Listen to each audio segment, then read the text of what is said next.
お前はもう死んでいる。何? A medieval shotgun, a very powerful single-shot weapon with high damage and knockback in a short range. Hey, what's up, buddy? It's Keflexx and welcome to another in-depth review. Today we're going to be looking into the Stalwart Squire. First off, let's take a look at its stats, because it is quite impressive. It has a base damage of 225, which is very high. If I were to compare it to the other single-shot shotgun, the Dragoon, I would only be at 150, meaning it does already 75 more base damage than the other single-shot shotgun that we have in the game. Has crit chance and damage of 15 and 50%, making it mediocre for crits. It has fire rate and magazine size of 1 each. It has a range of 1280. How do you interpret that? Well, you can hit husks up to 1.5 tiles. However, as long as you're hitting husks in a quarter tile, you don't have any damage drop off. As soon as you go half a tile, you're starting to have some drop off, roughly about 40% of the weapon's damage. Once you go to the 1280, you lose about 80% of the weapon's damage. But then when you go past 1280, it's gonna pretty much go straight down to 0, up until 1.5 tiles. So that means preferably you want to shoot at point blank range, so a quarter tile. And if there is no other option, try to stay below half a tile, so you have as little damage drop off as possible.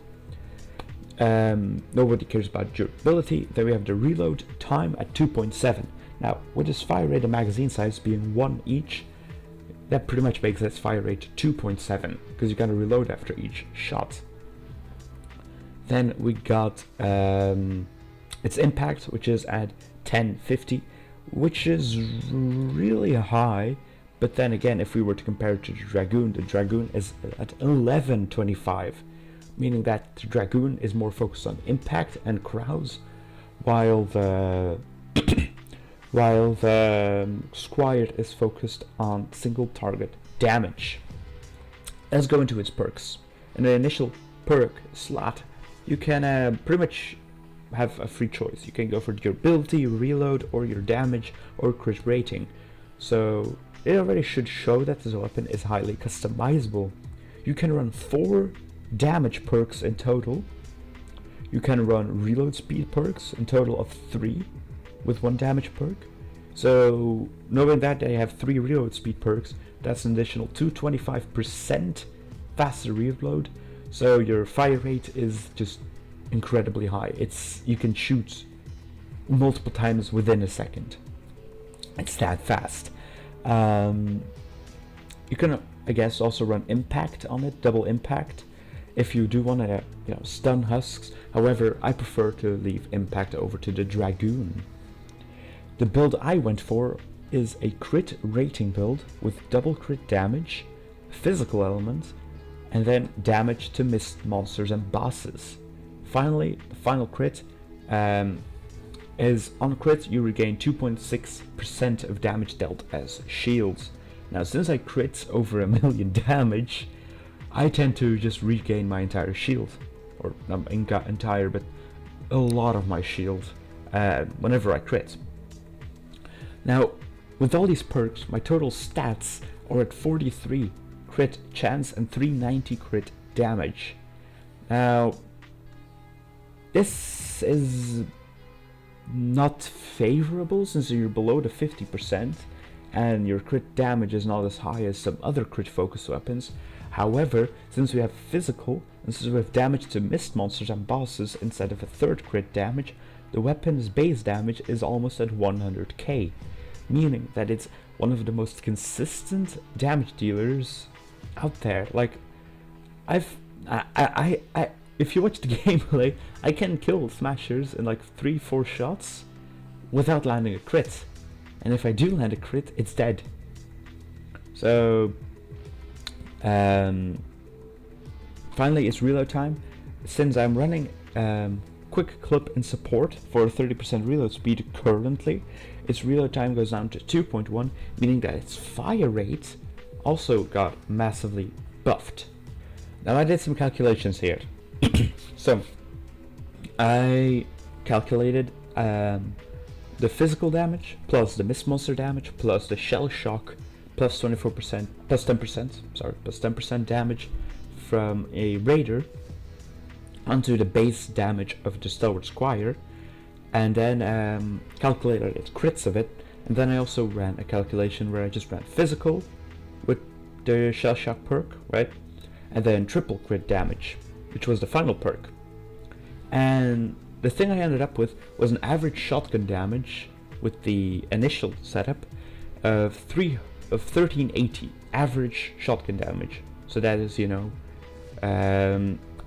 the way I have it calculated that is I need to keep on decreasing the crit damage until the crit rating is at 100% consistency, right?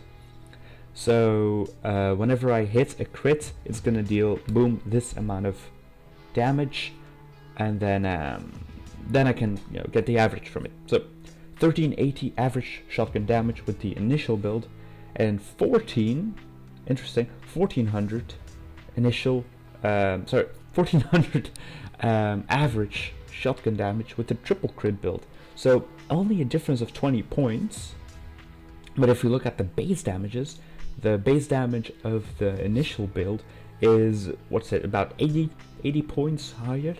So personally, I prefer the initial build. Even though your average shotgun damage is lower, you are a lot more consistent whenever you're not hitting a crit. Now these crit ratings were calculated with running double raider, which we'll go into right now.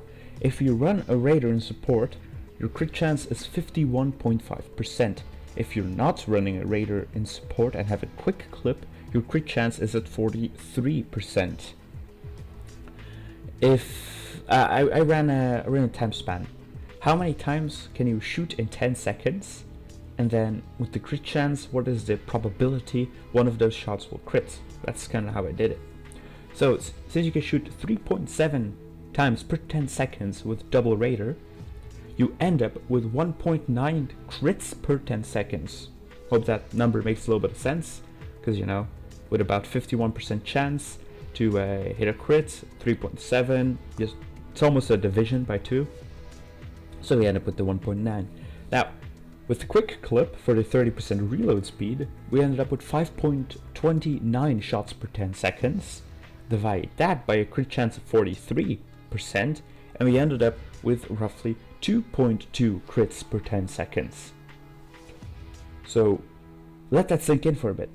By having less crit chance, you end up critting more per second. Okay? It's something you can only really find out once you actually start looking in depth with some weapons. Now, having crunched the numbers, what can I say on average with this weapon? Well, the ultimate setup is to run with quick clip, either from Cobalt Commando Carbide or Support Specialist, if I'm not mistaken. And then in tactical, you can run either Practiced in Combat or Flashbang, for instance, from Special Forces. So again, you can either increase your War Cry's duration to increase your damage output, or just make it so you can stun husks. Simple as that. You can run double raider.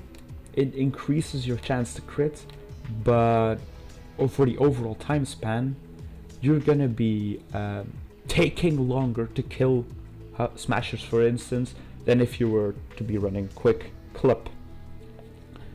Now, in the gameplay, I am running this specific loadout with quick clip and Practice in Combat for the 5-second duration on my War Cry, and it's beautiful. It's a lot of fun. So let's go into the final verdict of the weapon. How does the weapon play out? You run up to a smasher, mist monster, whatever, and want to get into that half a tile, preferably quarter tile range, so you do not have the 80% drop off, but you're at the 40, preferably 0% damage drop off. You shoot, I jump because it's a lot more badass. And you hope you get the crit. If you do not land the crit, you end up spamming, hoping to get the crit. Which is why I did that calculation to see how many crits you can get per second, the average, right? So the highest time to kill, the TTK, is with the quick clip build. Then finally, I mean, you'll see through the gameplay, I'm using more the Vinotech Disintegrator than actually the Stalwart Squire, because again, it's very reliant on the fact that it's meant for physical husks. At least my build is. My build is specifically designed for miss monsters and mini bosses.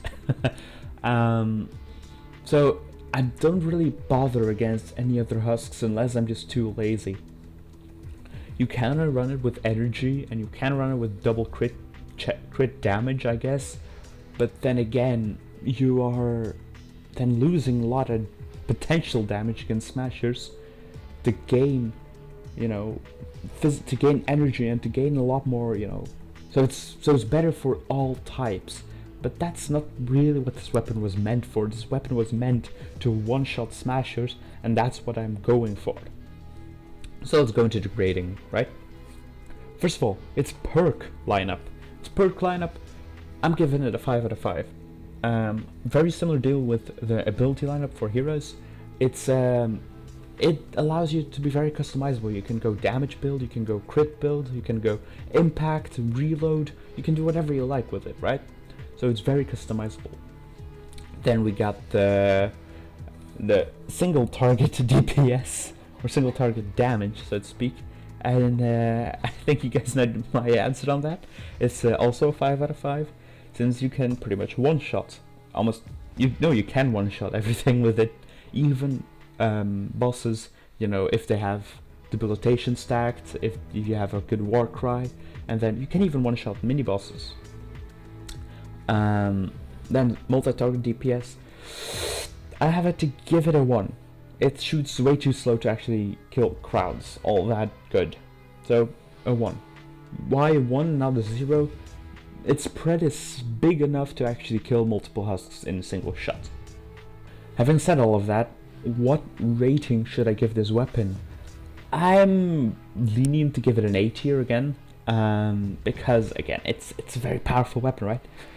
But I will actually end up giving it a B. Why? Well, people say it's one of the best weapons in the game, but then I have moments where it takes me 6 seconds to kill a smasher because I'm not hitting any crits. Had I known that if I were to use, let's say, my long arm enforcer, or use my thingy or my other one, I could have killed it faster. So that's why I'm giving it a B. It's very reliant on crits. If you want to make it a one-shot build, if you're going for a damage build, it's not going to be a one-shot build. So, hey, hope you guys enjoyed this video. I had a lot of fun making it. If you enjoyed it, don't forget, like, comment down below what a hero, weapon, whatever you want to have in the comment section below. And yeah, hope you all have a great Christmas. I don't think I'll be able to make a video the next few hours, days. I don't know how it will go, but we'll see how it goes. See you all next time.